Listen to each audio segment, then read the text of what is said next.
السلام علیکم ABN news کے ساتھ میں ہوں تراب نقوی۔ ہیڈلائنز آپ نے جانی، خبروں کی تفصیلات میں سب سے پہلے آپ کو خبر دیں۔ بشرا بی بی کی پشاور میں PTI اجلاس سے خطاب کی مبینہ آڈیو سامنے آ گئی ہے۔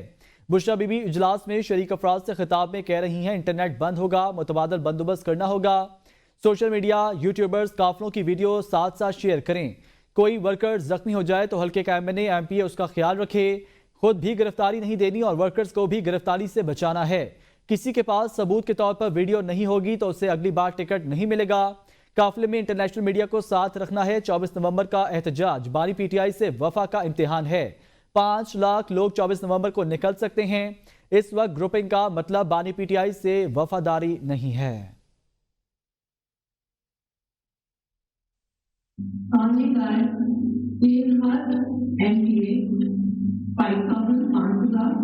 ہر MNA 10,000 لے کے اپنا علیحدہ قافلہ نکلے گا۔ کوئی یہ نہیں کہے گا کہ میں نے اس کو جوائن کیا اور کوئی یہ بھی نہیں کہے گا کہ میں گرفتار ہو گیا، کیونکہ سب کو پتا ہے کہ گرفتاری کا کام ابھی انہوں نے شروع کر دینا ہے۔ اس لیے اپنے پہلے سے سارا گرفتاری کا لائن میں خیال رکھیں کہ آپ نے اپنے آپ کو گرفتاری سے کیسے بچانا ہے۔ دوسرا خان نے یہ کہا تھا کہ یہ بات کسی کی نہیں سنی جائے گی کہ میں گرفتار ہو گیا اس کے میرے لوگ اس جگہ پہ نہیں پہنچ سکے۔ خان نے کہا آپ ہر بندہ اپنی نوکری دے گا جس سے وہ بہت زیادہ ٹرسٹ کرتا ہے، اس کا دوست یا اس کا فیملی ممبر، تاکہ سب صاف کر نکلے گا آپ کی جگہ کو خالی نہیں چھوڑا جائے گا اور بعد میں یہ نہیں چھوڑا جائے گا کہ آپ گرفتار ہو گئے، چیری ہو گئی، یہ ہو گیا، اس لیے آپ لوگوں کو وہاں سے جانا پڑا۔ انہوں نے کہا کہ صرف آپ کو برکت کو نہیں لینا، آپ نے عوام کو بھی اپنے ساتھ شامل کر کے اس ٹاپ پہ پہنچنا ہے۔ پھر انہوں نے یہ کہا تھا کہ ہر قافلہ، ہر MNA MPA صدر سیکرٹری اپنا واٹس ایپ کو بھی رکھے، کیونکہ انہوں نے اس کا انٹرنیٹ بند کر دیں یا اتنا ہو گیا کہ آپ ایک دوسرے کو میسج نہیں بھیج سکیں۔ میسج کے لیے آپ اپنے لڑکے تیار رکھیں جو بائک پہ ایک دوسرے کو آپ کو میسج دیں۔ آپ پہ فون کا سسٹم، میڈیا کا سسٹم آپ نے اپنے ساتھ رکھنا ہے، جو انٹرنیٹ سے میڈیا ساتھ رکھ سکے وہ انٹرنیٹ سے میڈیا رکھے گا، جو یوٹیوبر ایک میڈیا میں آپ کی جو آپ کی موومنٹ ہے اسلام آباد پہنچنے تک کی، اسلام آباد کی بہت امپورٹنٹ بات ہے۔ خان نے کہا ہے کہ جس کے پاس ثبوت کے طور پہ ویڈیو نہیں ہوگی وہ نیکسٹ ٹکٹ ہولڈر نہیں ہوگا۔ وزیر اعظم کی زیر صدارت نیشنل ایکشن پلان کی ایپیکس کمیٹی کا اجلاس آج ہوگا۔ اجلاس میں اعلیٰ عسکری اور سول قیادت متعلقہ وفاقی وزراء شرکت کریں گے۔ صوبائی وزراء اعلیٰ انٹیلیجنس اداروں کے سربراہان کو بھی اجلاس میں شرکت کی دعوت ہے۔ ذرائع کے مطابق اجلاس میں امن و امان کی مجموعی صورتحال، انسداد دہشت گردی کے قومی ایکشن پلان پر عمل درآمد کی صورتحال پر بھی زیر غور آئے گی۔ KP اور بلوچستان میں دہشت گردی کے بڑھتے واقعات کی وجوہات کا بھی جائزہ لیا جائے گا۔ اجلاس میں شرکاء کو انٹیلیجنس بیسڈ آپریشنز کے نتائج سے بھی آگاہ کیا جائے گا۔ اجلاس میں داخلی سلامتی کو یقینی بنانے کے لیے اہم فیصلوں کی بھی منظوری دی جائے گی۔ بات کرتے ہیں ملک بھر میں اسموک کی صورتحال کی۔ پنجاب میں اسموک مکمل طور پر ختم نہ ہو سکی۔ ملتان کی فضا ملک بھر میں آلودہ ترین قرار، air quality index 432 record, Lahore 227 air quality index کے ساتھ دوسرے، کراچی 201 انڈیکس کے ساتھ ملک میں تیسرے نمبر پر آ گیا۔ پنجاب کے بعض شہروں میں اسموک میں کمی ریکارڈ، لاہور اور ملتان کے سوا پنجاب میں تعلیمی ادارے آج سے کھل جائیں گے۔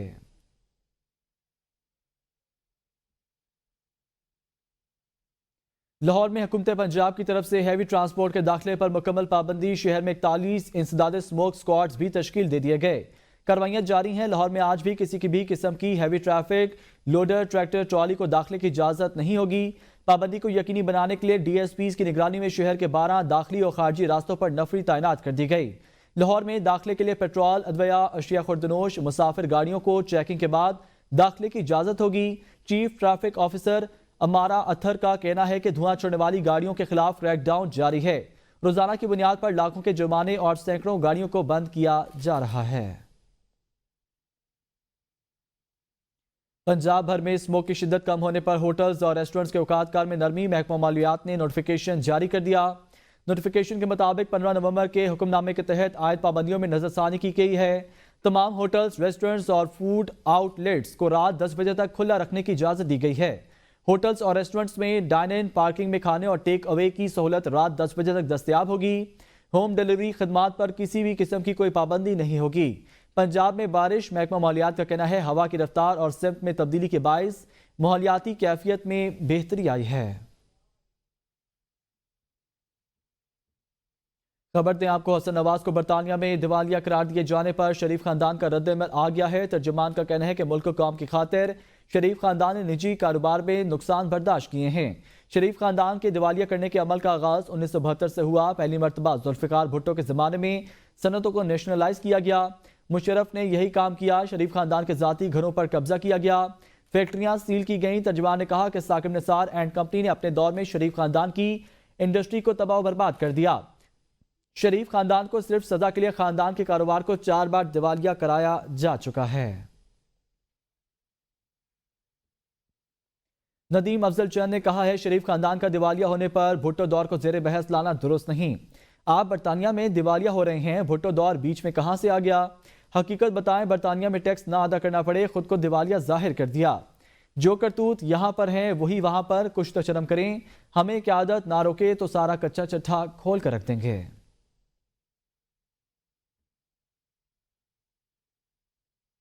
برطانیہ میں شریف خاندان کی جائیدادوں اور پاناما پیپرز کی ایک بار پھر گونج۔ لندن ہائی کورٹ نے سابق وزیر اعظم نواز شریف کے بیٹے حسن نواز کو دیوالیہ قرار دے دیا۔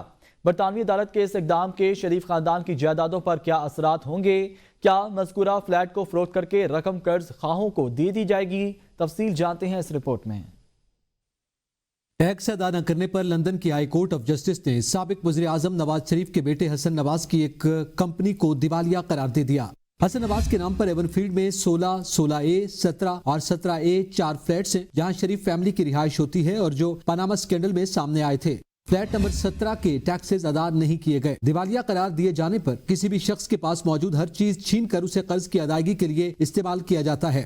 حسن نواز اب کسی کمپنی کا ڈائریکٹر یا بورڈ آف ڈائریکٹرز کا ممبر نہیں بن سکتا، کسی مالیاتی ادارے سے قرض نہیں لے سکتا۔ برطانیہ میں دیوالیہ پن 1 سال تک برقرار رہتا ہے۔ چوری اور غیر قانونی طریقے سے بیرون ملک منتقل کیے گئے پیسے سے لندن میں جائیدادیں بنانے پر شریف خاندان کے نام پاناما پیپرز میں آئے تھے۔ تاہم اسلام آباد کی احتساب عدالت نے حسین نواز اور حسن نواز کو فلیگ شپ ایون فیلڈ اور العزیزیہ ریفرنس میں بری کر دیا تھا۔ حسن نواز کو دیوالیہ قرار دیے جانے کے باوجود فلیٹ نمبر 17 کو سیل نہیں کیا گیا، نہ ہو سکتا ہے کیونکہ بینک کرپٹ فرد واحد ہوا ہے، پراپرٹی نہیں۔ برطانیہ میں ٹیکس بچانے کے لیے یہ عام طریقہ کار ہے۔ کچھ لوگوں کے لیے دیوالیہ پن ایک لحاظ سے سکھ کا سانس بھی ہے کیونکہ پھر آپ کے قرض خواہ آپ سے رابطہ کرنا چھوڑ دیتے ہیں۔ پاکستان میں ابھی تک دیوالیہ پن کا کوئی قانون موجود نہیں ہے۔ خبر شامل کریں، کراچی میں دفاعی نمائش آئیڈیاز 2024 کے موقع پر دفعہ 144 نافذ کر دی گئی ہے۔ دفعہ 144 نافذ، 5 سے زائد افراد کے اجتماع پر پابندی عائد۔ حفاظتی اقدامات کے تحت مظاہروں اور ریلیوں پر پابندی لگ گئی۔ پابندی کراچی رینج کے ایڈیشنل IG پولیس کی درخواست پر لگائی گئی۔ کراچی میں 18 سے 24 نومبر تک احتجاج یا دھرنے کی اجازت نہیں ہوگی۔ نوٹیفیکیشن کے تحت شہری حدود میں عوامی اجتماعات پر مکمل پابندی ہوگی۔ کراچی میں 7 دن کے لیے دفعہ 144 کا نوٹیفیکیشن جاری کر دیا گیا۔ اسلام آباد میں PTI کا ممکنہ احتجاج۔ اسلام آباد پولیس نے وزارت داخلہ سے 400 کنٹینرز مانگ لیے۔ احتجاج کے شرکاء کو روکنے کے لیے کنٹینرز لگانے کا فیصلہ کیا گیا ہے۔ دوسری جانب وفاقی دارالحکومت میں دفعہ 144 نافذ کر دی گئی ہے۔ دفعہ 144 کا باقاعدہ نوٹیفیکیشن ایڈیشنل ڈپٹی کمشنر نے جاری کر دیا۔ اسلام آباد میں دفعہ 144 کل ختم ہوئی تھی۔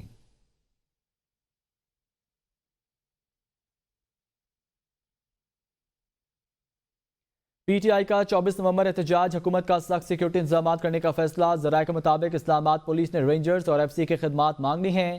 وزارت داخلہ کے رینجرز اور FC کی تعیناتی کے لیے اقدامات شروع کر دیے گئے۔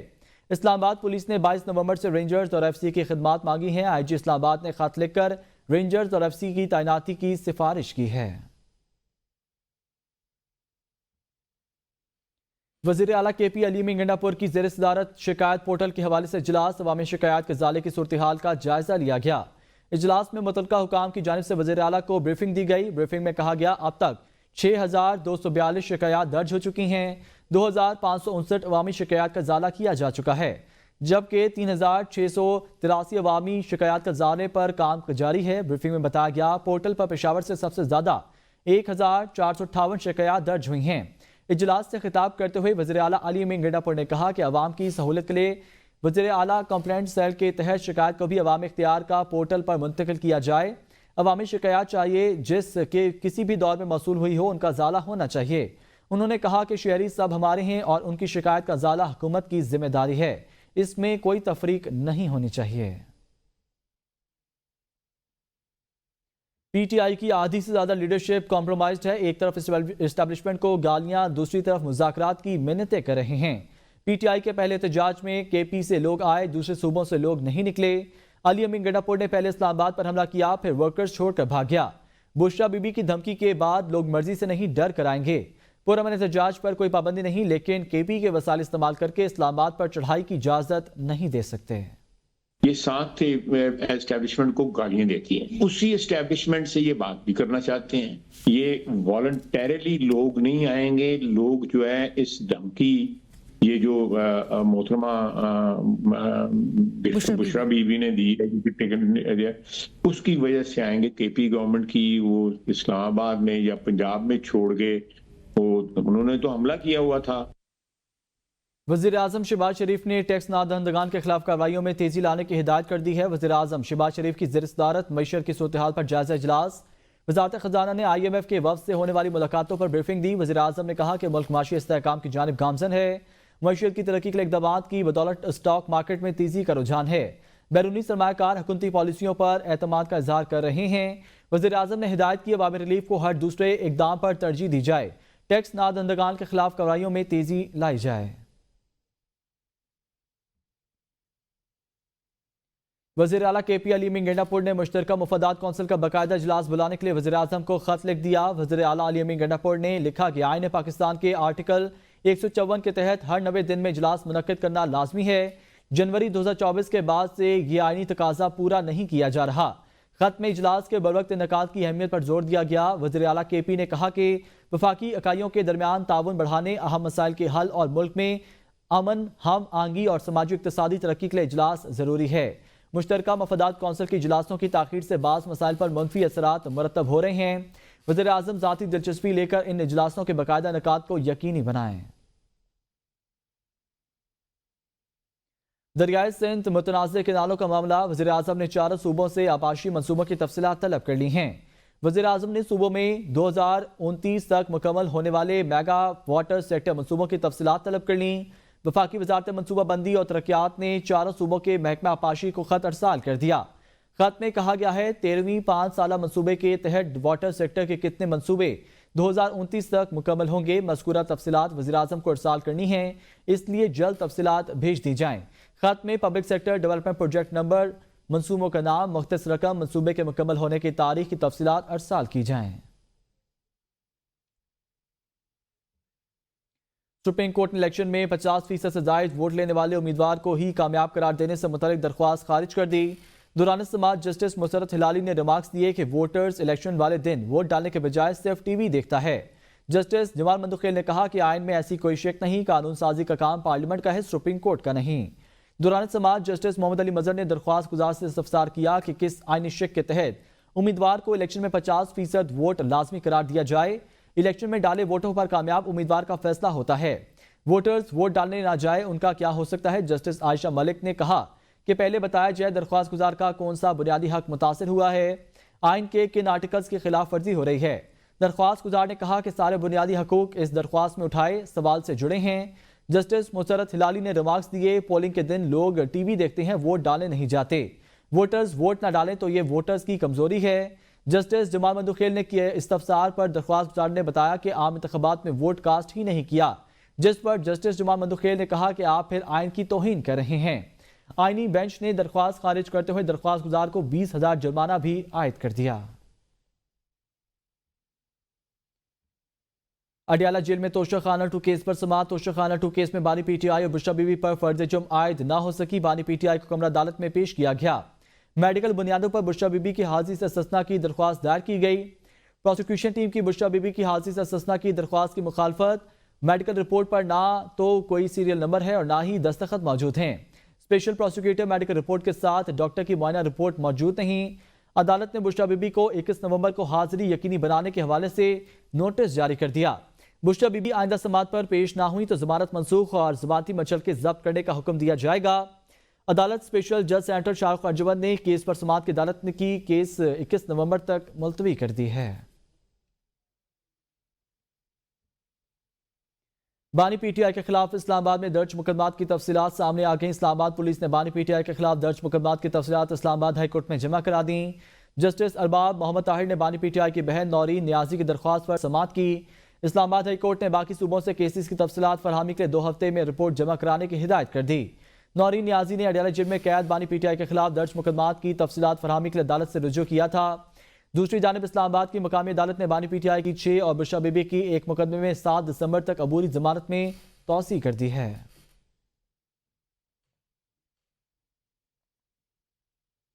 ہمشیرہ بانی P T I Lima Khan نے کہا ہے موجودہ حکومت نے جمہوریت کے تینوں ستون تباہ کر دیے۔ میڈیا کا گلا گھونٹ دیا گیا، وی پی این پر پابندی لگا دی گئی ہے۔ آپ نے ووٹ ڈالا، 8 فروری کو آپ کو انہوں نے باہر نکال دیا، چوروں کو پارلیمنٹ میں بٹھا دیا گیا۔ بانی پی ٹی آئی نے کہا ہے کہ اب غلام نہ بن چکے ہیں۔ 24 نومبر کو اپنے لیے، اپنے بچوں کے لیے باہر نکلیں۔ بانی پی ٹی آئی نے کہا کہ اوورسیز پاکستانی اپنے اپنے ملکوں میں اپنے ملک کے لیے نکلیں۔ 24 نومبر کو پی ٹی آئی کو نہیں، تمام پاکستانیوں کو باہر نکلنے کی دعوت دی ہے۔ جمہوریت کے 3 ستون ہیں، ایک ستون ہے میڈیا، دوسرا ستون ہے آپ کی جوڈیشری، تیسرا ستون ہے آپ کی جمہوریت۔ انہوں نے تینوں ستون کو کیا کہتے ہیں نا زمین بوس کر دیا ہے۔ آپ کا ایک وی پی این لگا تھا، اس کے اوپر انہوں نے فتوے ڈلوا دیے ہیں۔ عمران خان نے یہ بڑا واضح طور پہ سمجھایا ہے کہ آج آپ اس ملک میں غلام بن چکے ہیں۔ 24 تاریخ کو انہوں نے صرف پی ٹی آئی کو نہیں کال دی، عمران خان نے بڑے واضح طور پہ کہا کہ میں نے آج اپنے ہر پاکستانی کو کال دی ہے۔ وزیر اطلاعات پنجاب عظمہ بخاری کا کہنا ہے کہ وزیر اعلیٰ ہاؤس پشاور میں ریاست کے خلاف جہاد کے نعرے لگے۔ یہ لوگ پاکستان میں فتنہ فساد برپا کرنا چاہتے ہیں۔ یہ لوگ اگر ایسا کریں گے تو ان کے ساتھ پھر خارجیوں جیسا سلوک ہوگا۔ کہا جاتا ہے بشرا بی بی غیر سیاسی ہیں، وہ اتنی ہی غیر سیاسی ہیں کہ ایک وزیر اعظم کو ریموٹ سے کنٹرول کرتی رہیں۔ بشرا بی بی گھریلو خاتون کا روپ دھار کر سیاست کرنا چاہتی ہیں۔ بشرا بی بی نے سیاست کرنی ہے تو کھل کر کریں۔ ابھی میں نے دیکھا الجہاد کے نعرے لگے ہیں کے پی کے وزیر اعلیٰ ہاؤس کے اندر۔ جہاد کس کے خلاف ہے؟ ریاست کے خلاف۔ ریاست کے خلاف جہاد حکومتیں نہیں کرتی۔ ریاست کے خلاف جہاد جو ہے وہ ہو ہی نہیں سکتا۔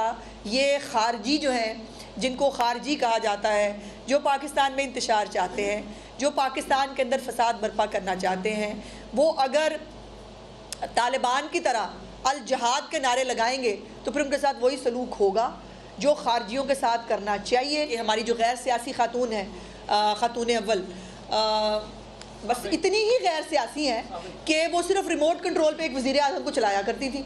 اتنی ہی غیر سیاسی ہیں کہ وہ کسی کے جو ہاؤسنگ کالونیاں ہیں ان کے این او سی دلانے کے لیے صرف 5 کیرٹ کا ہیرا لیا کرتی تھی۔ بھائی سیاست کرنی ہے کھل کے کرو، یہ پردوں کے پیچھے چھپ کے ہم سیاسی نہیں ہیں، وہ سیاست میں نہیں آ رہی ہیں۔ وہ سیاست میں آپ آ چکی ہیں، سیاست میں آپ پہلے بھی تھی جب آپ وزیر اعظم کو ریموٹ کنٹرول پہ چلا رہی تھی، آپ تب بھی سیاست میں تھی۔ سیاست دل گردے کا کام ہے، کھل کے کریں، کرنا ہے تو، لیکن یہ پہلے طے کر لیں کہ علیمہ باجی نے سیاست کرنی ہے کہ آپ نے کرنی ہے، یہ آپ کا گھریلو معاملہ ہے، اس میں میرا خیال ہے میں نہ بولوں تو بہتر ہے۔ خیبر پختونخوا کے مشیر اطلاعات بیرسٹر سیف نے کہا ہے کہ 24 نومبر کے احتجاج کی راہ میں حائل رکاوٹوں کو ہٹانے کے لیے پورا بندوبست کیا گیا ہے۔ جعلی حکومت رکاوٹیں کھڑی کرنے کی حماقت نہ کرے۔ بیرسٹر سیف نے کہا پہلے بھی رکاوٹیں عبور کر کے اسلام آباد پہنچے، اس بار بھی پہنچیں گے۔ ایک بیان میں بیرسٹر سیف نے کہا کہ کنٹینرز عوام کے جوش و جذبے کے سامنے ریت کی دیواریں ثابت ہوں گے۔ علی امین گنڈا پور کی سربراہی میں پختونخوا کا قافلہ اسلام آباد پہنچے گا۔ اس بار مطالبات کی منظوری تک واپسی کی کوئی گنجائش نہیں ہے۔ بانی پی ٹی آئی اور تمام سیاسی قیدیوں کو نکال کر مینڈیٹ کو واپس کرنا ہوگا۔ قومی کرکٹ ٹیم کے کپتان محمد رضوان نے اپنے کیپنگ گلوز اور شرٹ عطیہ کر دیے۔ محمد رضوان نے T20 میچ کے بعد کیپنگ گلوز اور shirt Sydney cricket ground museum کو عطیہ کیے ہیں، جس پر سڈنی کرکٹ گراؤنڈ میوزیم کی انتظامیہ نے کپتان محمد رضوان کا شکریہ بھی ادا کیا ہے۔ پاکستان اسکواش فیڈریشن کے زیر اہتمام بین الاقوامی اسکواش چیمپئن شپ کا اسلام آباد میں آغاز ہو گیا۔ ٹورنامنٹ کی انعامی رقم 15,000 امریکی ڈالر ہے۔ ٹورنامنٹ میں 9 پاکستانی کھلاڑیوں کے علاوہ مصر، انگلینڈ، ہانگ کانگ، چین، آئرلینڈ، کویت، ملیشیا اور ہالینڈ کے 15 عالمی رینکنگ کھلاڑیوں کا گروپ حصہ لے رہا ہے۔ ٹورنامنٹ کے پہلے راؤنڈ کے میچ میں مصر کے ابراہیم القبانی، ملیشیا کے 3 کھلاڑیوں، پاکستان کے طیب اسلم، ناصر اقبال، اصحاب عرفان، عبداللہ نواز، فرحان محبوب، نور زمان، مصر کے کھلاڑی سیف الشناوی، یاسین شہدی، حازم حسام، نیدرلینڈ کے کھلاڑی روبن ڈیمنگ، انگلینڈ کے کھلاڑی پیر ملک اور کویت کے عمار التیمی نے دوسرے راؤنڈ میں جگہ بنا لی ہے۔ نیوز اسٹوڈیو سے فی الوقت اتنا ہی، دیکھتے رہیے AB نیوز۔